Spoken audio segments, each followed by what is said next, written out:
मराठा आरक्षण मिळावे याकरता मनोज जरांगे पाटील यांनी उपोषण केलं होतं. मात्र सरकारने दिलेलं आश्वासन पूर्ण केलं नसल्यानं पाटील यांनी पुन्हा आमरण उपोषणाचा इशारा दिलाय. मात्र मराठा समाजाला आरक्षण मिळू देणार नाही असं वारंवार सांगणाऱ्या अॅडव्होकेट गुणरत्न सदावर्ते यांची मंगेश साबळे यांनी गाडी फोडली. ही वार्ता वाऱ्यासारखी देशभर पसरली. साबळे यांनी समाजासाठी उचललेल्या या पावलाबद्दल समाजाकडून कौतुक होतंय. जामीन मिळाल्यानंतर साबळे यांचे डोंबिवलीत मराठा क्रांती मोर्चाचे स्थानिक नेते लक्ष्मण मिसाळ आणि कार्यकर्त्यांकडून जाहीर सत्कार करण्यात आला. यावेळी साबळे म्हणाले, गुणवर्ते हा वारंवार मराठा समाजाला डिवचण्याचा प्रयत्न करतोय. मराठ्यांचा इतिहास विसरले का? हा मराठा समाज क्रांतिकारी समाज, मावळ्याचा समाज आहे. हा गुणवर्ते समाजाला आव्हान करत आहे. आम्ही शांततेच्या मार्गाने आंदोलन करत असल्यानं सरकारने याचं गांभीर्य ओळखून लवकरात लवकर मराठा समाजाला आरक्षण द्यावं. तर दसऱ्याच्या मेळाव्यात मुख्यमंत्री शिंदे यांनी मराठा समाजाला आरक्षण देऊ असं जाहीर आश्वासन दिल्याबाबत पत्रकारांनी विचारलं असता साबळे म्हणाले, मुख्यमंत्री शिंदे यांचं स्वागत करतो, पण 40 दिवसांपूर्वी आश्वासन दिलं होतं की आरक्षण देतो, GR काढतो असं आश्वासन दिलं होतं. मात्र याचं पुढे काय झालं? आता राजकीय भाषण व घोषणावर आमचा विश्वास नाही. मराठा समाजाला ठोस उत्तर हवंय असं ते म्हणाले. सत्कार, मान, सन्मान, आपण या आरक्षणासाठी चालू असलेल्या आंदोलनाला इव्हेंट करता कामा नये. मराठा समाजांनी स्वतःच्या अस्मितेसाठी, मान सन्मानासाठी या मातीमध्ये गाडून घातलं. या मातीला रक्ताने आंघोळ घातली आहे आणि त्या मातीला, त्या मराठ्याच्या जातीला, छत्रपती शिवरायांच्या अनुयायांना माजुरे म्हणणं, माजले म्हणणं, त्यांना मी आरक्षण मिळूच देणार नाही असं म्हणणं आणि मराठ्यांच्या 1 कोटी रेकॉर्ड ब्रेक सभेला जत्रा म्हणणं हे मराठा समाजाच्या अस्मितेला ठेच पोहोचणाऱ्या गोष्टी आहेत. कुणीतरी समाजाला खिजवतंय, कुणीतरी समाजाला डिचवतंय आणि म्हणून समाजाचे तरुण आत्महत्या करत आहेत. समाजाचे तरुण मुलाला गळफास घेत आहेत. समाजाचे तरुण विष प्राशन करून समाजाचं आयुष्य संपवत आहे आणि कुठेतरी थांबायला हवं. डॉक्टर बाबासाहेब आंबेडकरांनी सांगितलं होतं की सर्व जाती समभाव असायला पाहिजे. इतर समाजाच्या विषयी आपण वाईट काही बोलायला नाही पाहिजे. 2 समाजामध्ये आपण तेढ निर्माण नाही करायला पाहिजे. मात्र सन्माननीय डॉक्टर बाबासाहेब आंबेडकरांचे नाव घेऊन काही व्यक्ती, सकाळचे व्यक्तीचे प्रकरण झालं, हे समाजाला डिचवण्याचं काम करत आहे, मराठा समाजाला खवळण्याचं काम करत आहे. मराठा समाज कदापि सहन करणार नाही, अपमान सहन करणार नाही.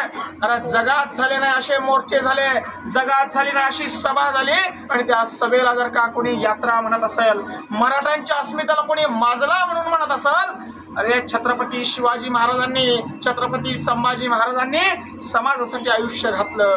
दुसऱ्या आई बहिणीकडे वाईट नजरेनं बघितलं नाही आणि तो समाज माजला म्हणून कोणी जर का म्हणत असेल तर त्याची हायवे या ठिकाणी केली जाणार नाही. हे या ठिकाणी सकाळच्या कृत्यातून आम्ही दाखवलं. आपण जर बघितलं तर आत्महत्या करू नका, लढा. तुम्हाला शांततेत लढता येत असेल तर शांततेत लढा. शांततेत लढता येत नसेल तर आम्ही लढतोय तसं लढा, पण फुकटात मरू नका. एकदा जन्म भेटलेला आहे, एकदा या जन्माचं सार्थक करा. समाजासाठी तुमचं बलिदान हे उपयोगाचं ठरलं पाहिजे. तुम्ही अशा आत्महत्या करू नका. तुम्ही शांततेच्या मार्गाने आंदोलन करा, नाहीतर आम्ही करतोय तसं करा. मात्र समाजासाठी झटत राहा. आत्महत्या या ठिकाणी कोणी करू नका. या ठिकाणी हे कोणी मोठी व्यक्ती नाही आहे, पण लहान असो कोणी मोठी असो, समाजाला जर डिचवणार असेल, समाजाच्या भावना जर का दुखावणार असेल तर हा समाज शंड नाही आहे. हा समाज क्रांतिकारी समाज आहे. हे मावळ्यांचं संघटन आहे आणि मराठ्यांनी या जगाला दाखवून दिलंय की मराठ्यांनी समाजासाठी काही केलं. मराठ्यांचा इतिहास तुम्ही विसरले का? अरे त्याच मराठ्याला आज एक माणूस उघड्यावर माजले म्हणून संबोधतोय. यांना मी जिवंत आहे तोपर्यंत आरक्षण भेटू देणार नाही असं म्हणून संबोधतोय. मांड्या थोपडतोय आणि समाजाला चॅलेंज करतोय.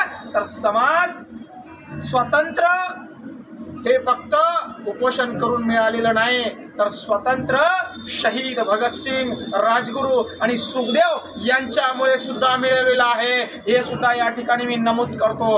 आणि म्हणून आम्ही शांततेच्या मार्गानं, डॉक्टर बाबासाहेब आंबेडकर यांनी दाखवलेल्या मार्गानं आंदोलन, उपोषण करतोय. आमचं आंदोलन, आमचं उपोषण दाबण्याचा प्रयत्न या ठिकाणी होता कामा नये. आणि सरकारने हा विषय गांभीर्याने घेऊन तात्काळ मराठा समाजाला टिकणारं आरक्षण द्यावं, नाहीतर ही परिस्थिती हाताखालून गेल्याशिवाय राहणार नाही. या ठिकाणी मी एवढंच नमूद करतो. दसऱ्याच्या वेळेमध्ये मुख्यमंत्र्यांनी असं आश्वासन दिलं की मराठा समाजाला आरक्षण आपण नक्की देऊ. त्या मुख्यमंत्र्यांच्या या भाषणावर किंवा या आश्वासनावर तुम्हाला विश्वास आहे का? नक्कीच मुख्यमंत्र्याच्या शब्दाचं आम्ही स्वागत करतो. मात्र सन्माननीय मुख्यमंत्री महोदयांनी 40 दिवसापूर्वी शब्द दिला होता की 30 दिवसात GR काढतो, 30 दिवसात आरक्षण देतो. मात्र तसं कुठलंही झालेलं नाही. म्हणून या राजकीय भाषणांवर, राजकीय घोषणांवर आम्हाला आता विश्वास राहिलेला नाही. आता आम्हाला ठोस उत्तर या ठिकाणी हवंय आणि मराठा समाजाला टिकणारं आरक्षण हवंय. सदावर्तेंनी याच्या पुढे सुद्धा अशाच प्रकारची विधानं केली तर मराठा समाजाकडून कुठल्या प्रकारचा इशारा त्यांना देण्यात येईल? सदावर्तेंना कुठलाही आमचा इशारा नाही आहे. मात्र या ठिकाणी मी नमूद करतो, समाजाच्या विरोधात जो बोलेल, समाजाच्या विरोधात जो समाजाला भडकवण्याचं, समाजाची माती भडकवण्याचं काम करेल आणि त्याच्यामुळे जर का समाजाचं नुकसान होत असेल, समाजाचा आरक्षणाचा लढा हा मोडीत निघत असेल तर त्याची किंमत त्याला चुकवावी लागणार. या ठिकाणी एवढंच सांगतो.